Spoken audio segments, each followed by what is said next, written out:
As we gather this Thanksgiving, of course, there are people right this second here in the Mid-South who do not have family, they may not have friends, and sadly, there are those who are without a home.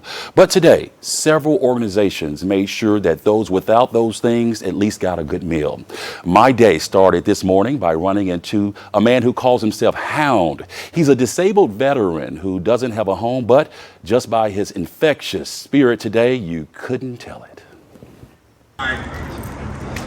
My morning Thanksgiving day started with me walking my dogs when I came across this man. Got a good meal there, huh? Meet Hound. That's what he calls himself. He tells me he's from Brooklyn, New York. He got out of the military in 2018. 9 years in the Army, Airborne Rangers, Special Forces, 82nd Division, 3 tours to Afghanistan. But he says since he's been back home, now with PTSD, he's had one challenge after another. People don't care about people like me.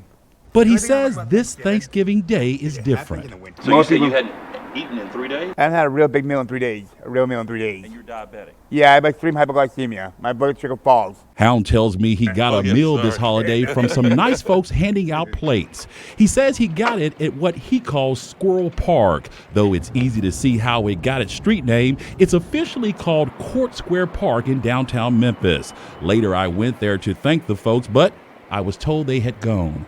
What they serve? Can I see it? Yeah, it's with the beans, potatoes, stuff. I ate most of it, but still. Okay. For this meal, this holiday, Hound tells me he is thankful. People in that country would kill for food like this. Sell their soul for this meal. And just from my talk with Hound, I became thankful for him this day. His gratitude for what he has is infectious. And by the way, so is his humor. I came down to Memphis from New York, thinking, it don't get cold here. They lied to me.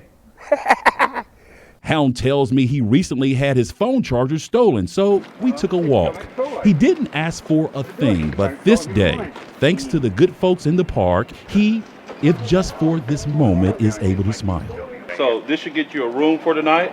Thank you, man. And this should get your phone charged. All right, thank you. Okay? It's a lesson, perhaps, in how we should all be thankful, like Hound, not for what we don't have, but for what we do. I tell you, he was a blessing to me today. Hound tells me that he would really like to find a job working security. He says it would fit along with what he did in the military. He says so far, though, it's been hard to find that job because of his criminal record. By the way, I should say thank you to my photographer, Russell Goff, for helping me surprise him with that gift.